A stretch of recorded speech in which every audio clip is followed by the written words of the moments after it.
wanted Pakistan's point of view to come across to the international audience, and especially Davos, where you have world leaders in business and economy and political leaders.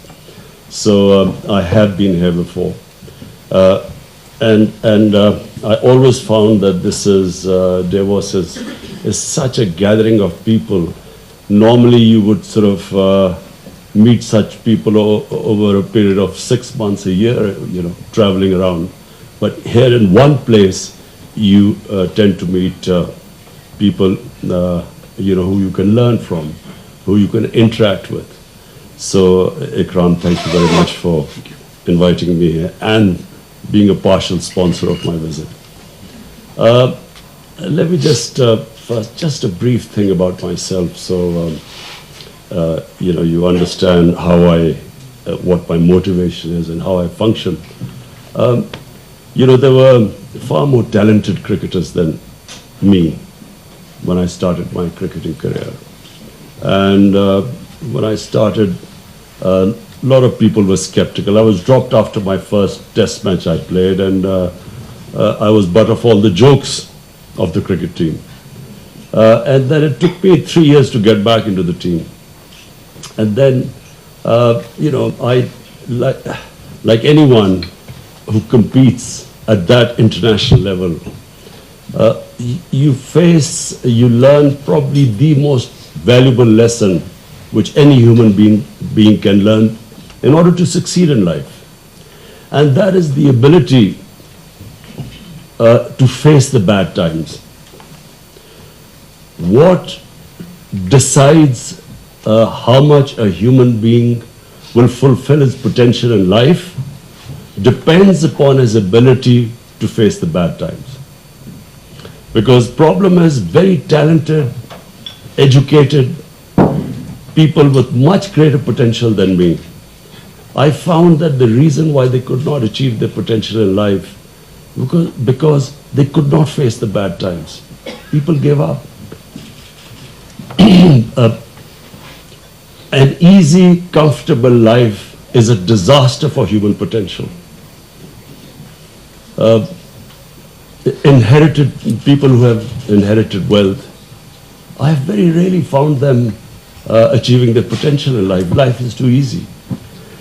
When I played cricket, I went to the most privileged school in Pakistan with the best facilities.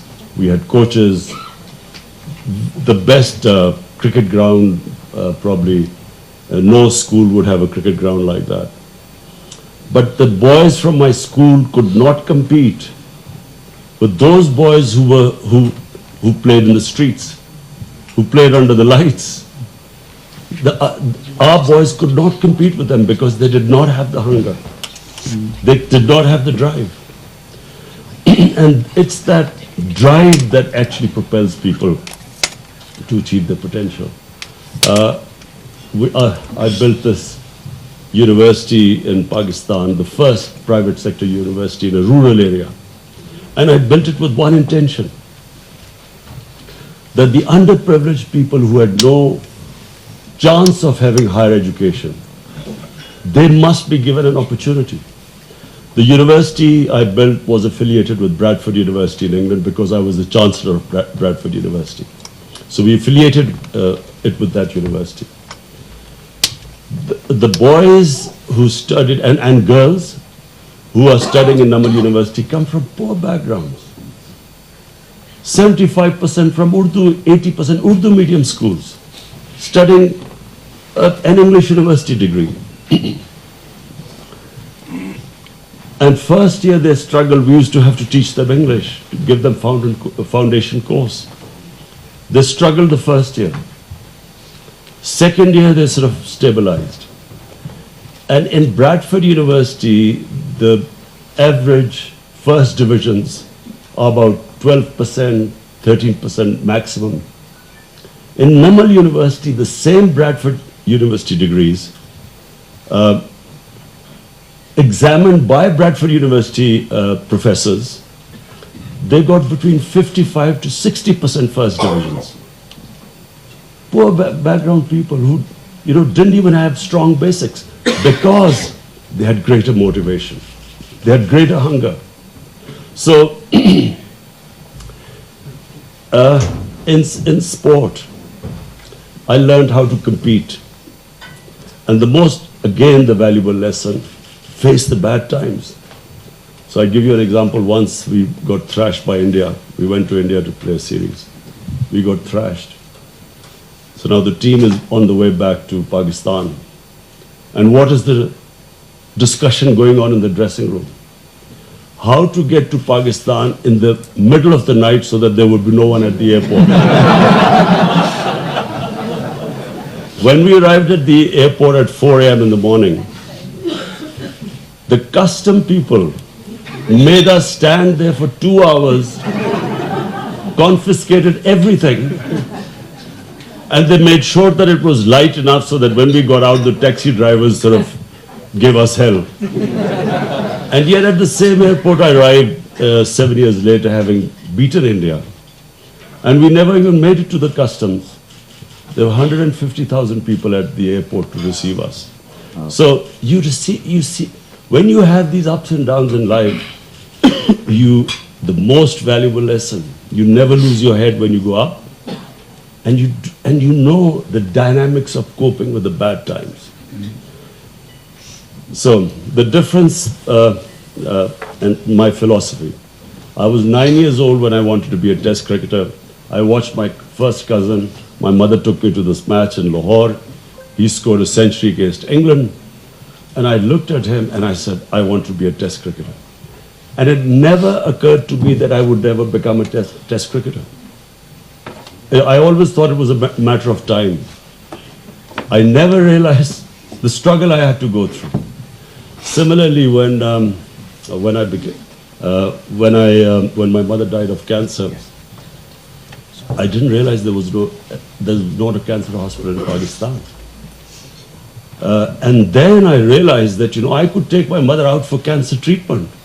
What happened to the 95% of the people in the country? So that's when I decided I would build a cancer hospital.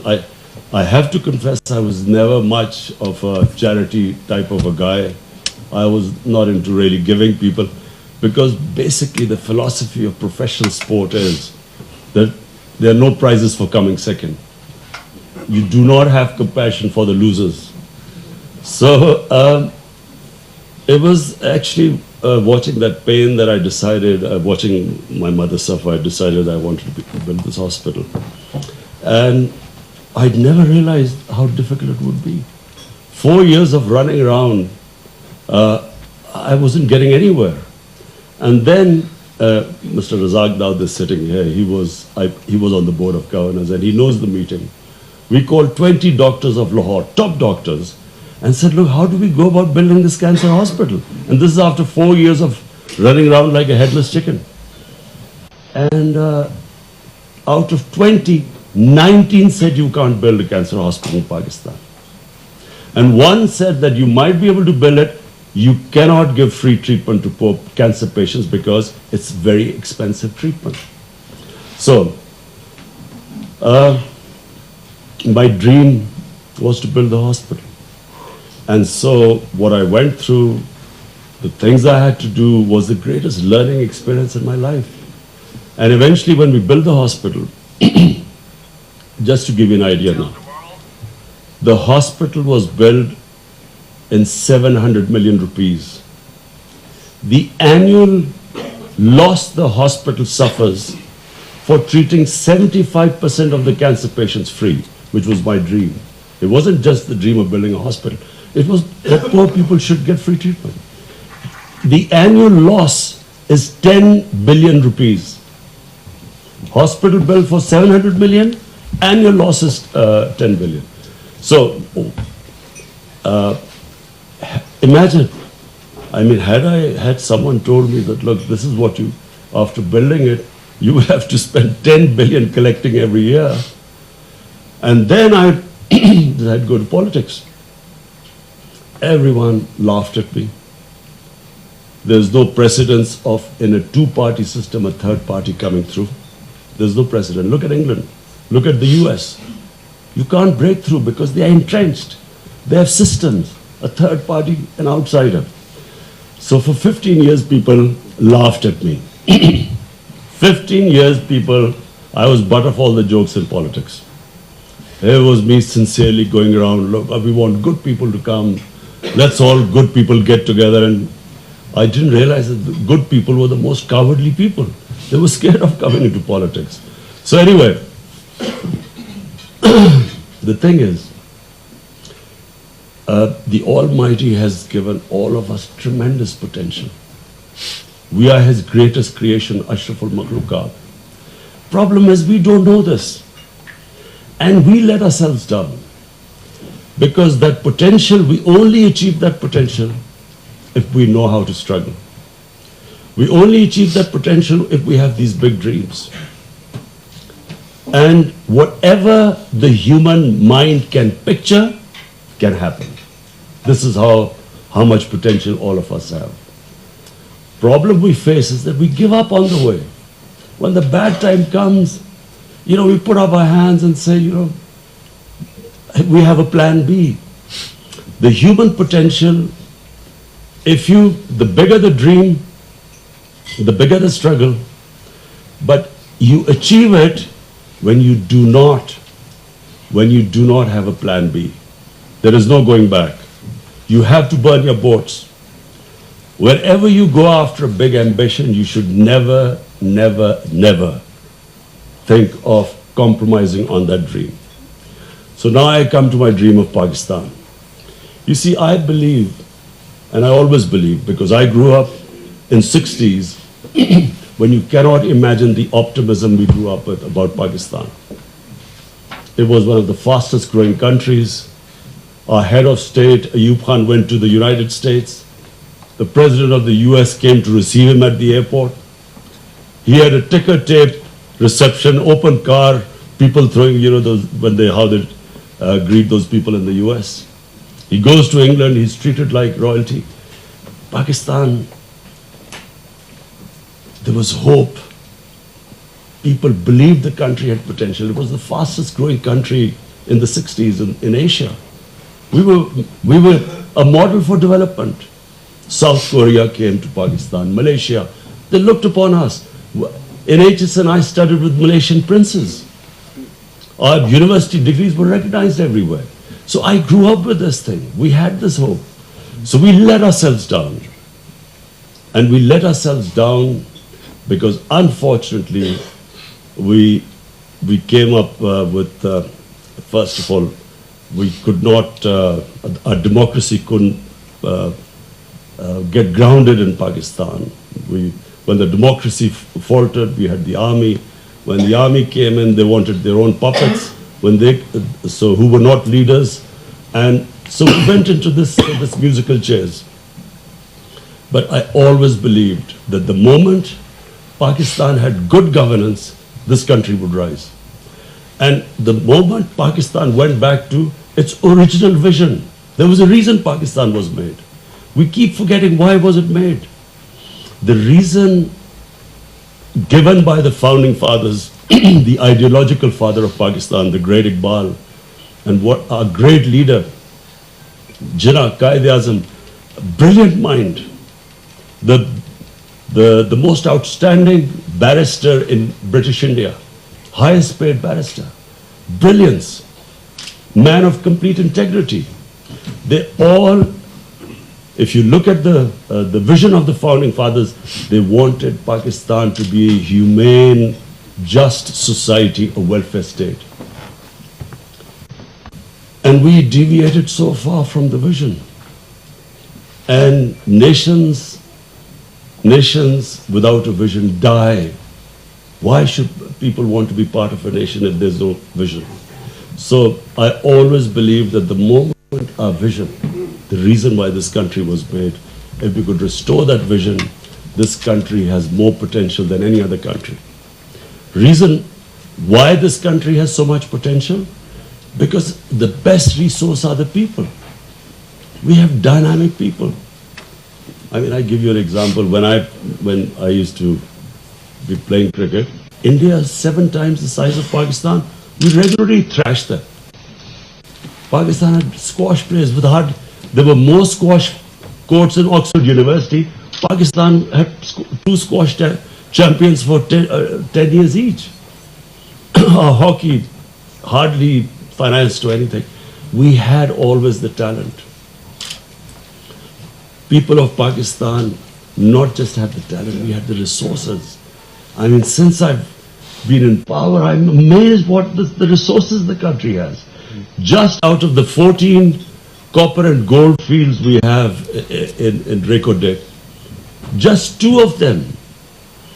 And guess who told me this foreign company which we are in litigation against, this chairman, I was speaking to him, he told me, he said, do you realize that these 2, the blocks, the profit is $100 billion. Just the profit of 2 blocks. This is just, I didn't know that. And we have coal reserves. We should never have shortage of electricity. Our own coal reserves. We have the most fertile land. When I went to China, they told, I mean, I looked at the productivity of China. It's 3-4 times of Pakistan. We have 6th number of cow and buffaloes in our country. We are number 6. Our per cow liter of milk is 6 liters.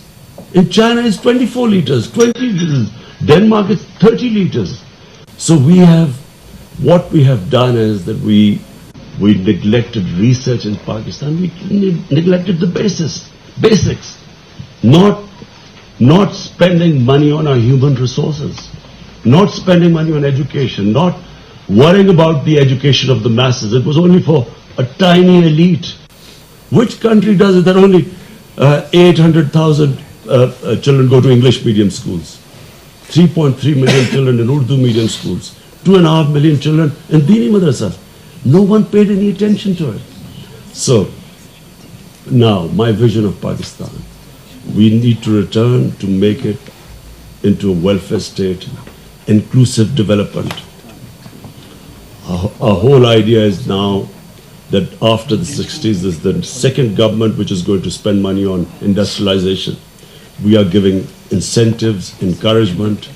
We want to promote industrialization because that will create wealth, and from that wealth creation, we want to spend money on the bottom tier of our society. So we have already, despite limited resources, we have the most ambitious poverty alleviation plan called ESAS. I mean, we have allocated in very difficult times 190 billion rupees, the highest amount ever for poverty alleviation. My belief is that if we can concentrate on the bottom section of our society, the government facilitates investors, industrialists, makes it easy for them to do business. In our first year, we have gained 28 places in ease of doing business. Improve our governance system. I honestly believe that we will release the potential of our people. We have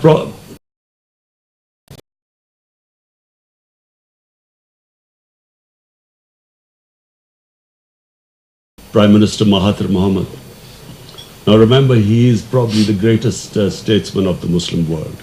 His achievement in transforming Malaysia, everyone knows about it. Now, and 20 years he was in power. And when I read his blog, he might as well have been talking about Pakistan. He said the problem they're facing is from an entrenched, corrupt status quo, which has been removed after 50 years, one-party system. Same us. We are up against a corrupt status quo which ruled Pakistan for 30 years. And they are entrenched and they have linkages, people who benefited from a corrupt system. So our biggest challenge is facing these people, spreading gloom and doom every day. Every day some sort of scandal comes up which is blown up, all orchestrated. Basically, they do not want the government to succeed because us succeeding means not just them out of power, but they will end up in jails, which some of them already are. Malaysia faces exactly the same thing. Secondly, we face deteriorating degenerated institutions. What corruption does, number one thing, what the corrupt do is they destroy state institutions because that's the only way they can make money. If I want to make money, I have to hamstring all institutions that dispense justice. So that's a big problem. You can destroy state institutions very quickly, but to restore them takes time. So we are in the process. It's a slow process, but gradually, we institution by institution, we are restoring them. The other problem we face are these huge debts accumulated by the previous government. Our first year, the total amount of tax we collected, which was 4 trillion, 2 trillion went to debt servicing. How do you fund health, education, everything when you just are left with this small amount of tax collection? This year we have to, our debt servicing is 3 trillion. The other problem we face is actually the biggest challenge is the energy sector. We have this huge circular debt in electricity. And because of this, which is almost, I think, 1.5 trillion, 1.7 trillion. A 1.7 trillion circular debt means every year we have this huge interest on this debt. So that is a big challenge, and we have decided when we go back, we will get all the stakeholders. We are going to discuss how, because we cannot put more burden on the consumers of electricity, because these interest payments. So this is the other challenge, and of course, the problem is that you give expensive electricity to the industry, to especially the small medium industry. So it reduces our competitiveness in exports. So this is a big challenge. The direction we have taken is industrialization, which means wealth creation. Secondly, export-oriented growth. So far, our problem have been that our growth rate goes up, and then we have a bit of a boom, and then we go bust because we then end up with a big current account deficit, and then we have to go to the IMF.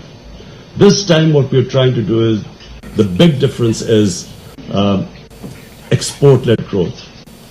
And so this change, of course, is quite painful because the growth rate has to come down. People are hurting in Pakistan. As I keep mentioning, I've never faced so much abused and hammered so much in the media as I have in the past one and a half years. Being in public eye for 40 years, used to criticism, because when you lost, you knew what you were in for. When you won, But this 1.5 years has been exceptional. I really had to develop a very thick skin. In fact, thank God, mercifully, I know that all the dynamics of bad times. So the first thing you do is do not read the newspapers.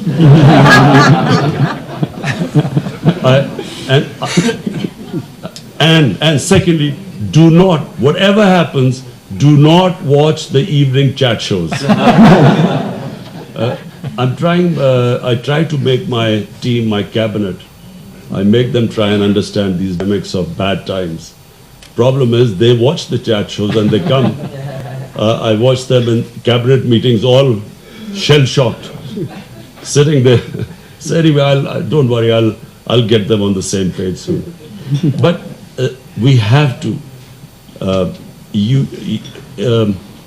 The situation which Pakistan is, where you have this huge interest payments on these debts. Secondly, not very functional state institutions.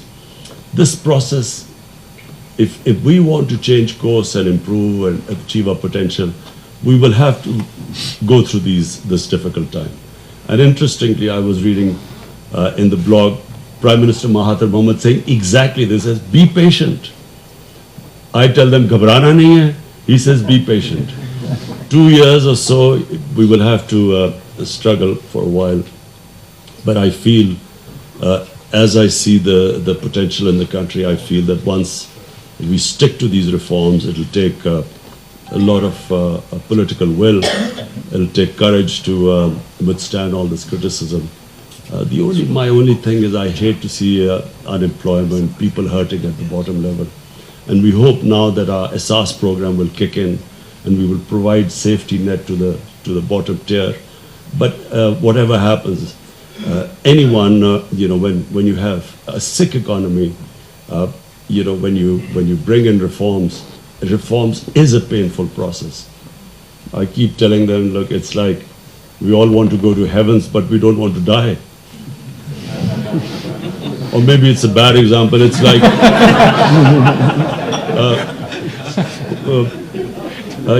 we want to cut out the tumor, but we don't want the operation or feel the pain of the operation. So it is going to be difficult. But I do feel that we have, the first year has been, in my opinion, we have done remarkably well in the sense that our current account deficit, which is the one biggest thing, anyone looking into an economy of a country, the one thing they look upon is your current account.